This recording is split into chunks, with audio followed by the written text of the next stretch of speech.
You'll have to excuse me for hardly looking at the camera whilst I'm recording this, because I'm driving, so obviously I'm looking forward and concentrating on what I'm doing. But I just want to, whilst it's fresh in my mind, just chat about something which is interesting and directly relevant to training dogs and behaviour modification.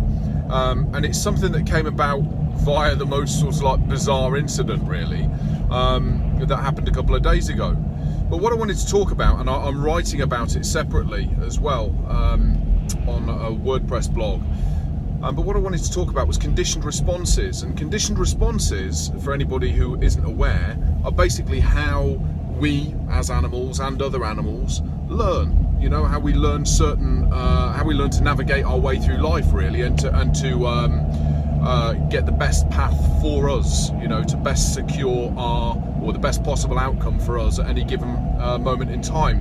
And you can have conditioned responses where the environment causes me to do or feel a certain way, or you can have conditioned responses where, in respect of a certain environment or a certain thing, a stimulus within the environment, I behave in a certain way because I am either experimenting to see whether the outcome is beneficial for me, or because I've learned that by doing that, the outcome is more beneficial for me.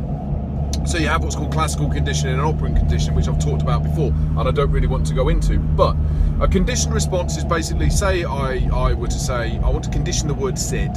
So I say to a dog, sit, and the dog's bottom goes down, maybe I help them, prompt them, whatever, immediately, and I'll reward the dog. And I say sit, and then I'll reward the dog. And I say sit, and I'll reward the dog, provided that they do the action in a timely manner. So then I condition the word SIT to basically mean that an action is required and a reward is forthcoming. So that becomes a conditioned command, a conditioned signal, a stimulus for the dog, an audible stimulus.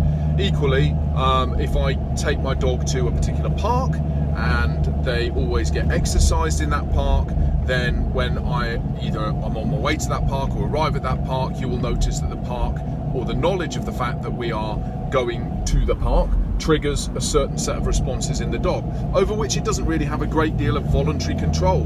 It's just a conditioned response because the park equals excitement in it. Now, what's really, really interesting is that if you try and pair a thing, a stimulus is basically anything which causes a response in whatever, in an organism. So the response can generally be excites, it inhibits, or it's neutral. There is a neutral response. So you don't really get a stimulus where there's a neutral response because nothing happens in respect of it. But anyway, here's the thing. So you'd normally, when you're training a dog, you take something and you try and make it mean something. All right, whether that's a context or generally it's a command, or it might be the lead. The lead means do a certain thing, or you see a place board, or you see a pole, or you see a thing which means go and do, so you get conditioned responses. Or I whistle the dog and I want the dog to return, or I whistle the dog and I want the dog to stop, or I want the dog to go over here, or whatever it happens to be. It's all about conditioning. It's all about that sound, that thing means do a particular thing for a particular outcome. Now, when I was in my kitchen the other day, I was moving some books on the side, and what I thought I saw, or what my reptilian brain thought I saw, was a huge black spider's legs crawling over the side of the book right in front of me. What I'd actually seen was two pieces of relatively thick black wire that were bent over the edge of the book. But what I'd actually seen was neither here nor there, because my body, my brain, had already taken care of me and had already taken care of what it perceived to be a threat. Goodness, I'm going to come on to this in a minute, goodness knows why, but what happened was that I instantly went, and my stomach, I withdrew, I recoiled, and my stomach was just full of preparedness, if you like. Right, so this chemical release that took place within me, this preparing me for arousal, intense arousal, fight, flight, whatever, took place with no conscious thought whatsoever, based on the fact that something resembled something that my body considered to be a threat. It was instantaneous. It occurred faster than any conscious thought that I could. The conscious thought switched it off, because the conscious thought saw the wires, not the spider. But the speed with which that response occurred in connection with that stimulus, that thing, was phenomenal. You couldn't respond voluntarily as quickly as that if you tried, internally and externally. You know, the changes were just absolutely instantaneous. Now, a couple of things that I thought afterwards that are of real interest is that that's a fear response. Okay, that's a withdrawal. It's a fear response. It's an avoidance response. It's something that my brain determines as being a direct threat to my well-being, even though it isn't. Well, this is the thing, and it never has been.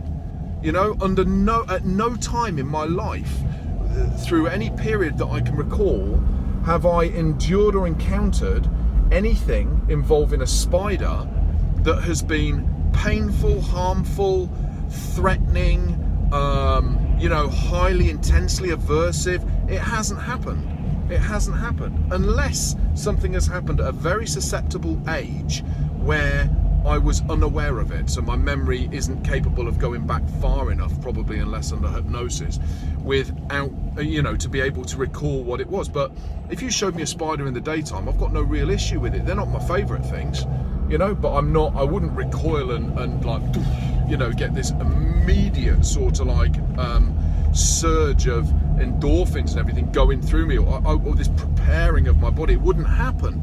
So why is it that when something happens that's surprising, that you didn't expect, that your body considers, for whatever reason? Firstly, why does my body consider it to be a threat?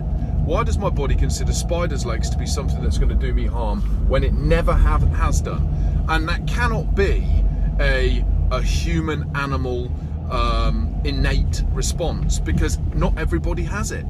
You know, and if it was going to be something that was species specific, everybody would do it. But lots of people love spiders. And if you put an infant, me included, if you put a 1 or a 2-year-old in a room with a spider wandering around, or a baby with a spider wandering around, then it would arouse curiosity and interest more than it would repulsion and avoidance. You know, so that sort of like really takes care of any, to my mind, takes care of any it's an innate response answer, which then it must be a learned response. So for it to be a learned response, there has to have been something that happened, or there has to be something that I feared might happen, in order to generate such an intense and immediate psychological, physical response to this thing that I consider to be a spider's leg. But that hasn't happened. I haven't had that. But the other thing that was really, really interesting is, you know, so where does it come from? And the other thing that's really, really interesting is try and think of anything. If I won the lottery, all right, so there was this huge sort of like, you know, the jackpot, if you're talking about clicker training, marker training dogs, and you're saying about jackpotting, well, throughout my life it would be a real jackpot if I hit a jackpot on a lottery and I walked away with 20 million quid or something like that. But even if that happened, my conscious brain would be the first thing to deal with it. I wouldn't get that intense hit that you get, and I got, with the perceived spider. What I'd instead, I should imagine, would happen is that I would logically check my numbers and probably double check my numbers, and then following that logic, or following that conscious brain, brain activity of trying to work something out, would come the excitement, or would come the thrill of having won it. But it isn't as fast, it isn't as instantaneous as the thing that my body considered to be a threat. So here's the thing. Are we predisposed, are animals predisposed to act more quickly, more readily, and more favourably, as far as we, the animal, is concerned, to negatives than we are positives? Do we have this negativity bias? Does our body have this negativity bias where something that we consider to be a threat is always going to be attended to far quicker than something that we consider to be of benefit through addition? And it's something that's really, really interesting to think about, because then that reflects over into your training, or carries over into your training of your dogs. And if you're thinking, well, if I'm going to capitalize on the way that an animal is predisposed to give me the fastest responses, why am I trying to do that using positive incentives over negatives if there is a negativity bias in animals to respond faster to a perceived negative outcome, whether real or otherwise? But just something to think about, you know. It's just something that was going through my head, and I've written it down. As I say, I've partially written it down, but I thought I'd stick it here as well, and just see what people's thoughts are on it. So anyway, yeah, there you go. Thank you for killing some of my driving time.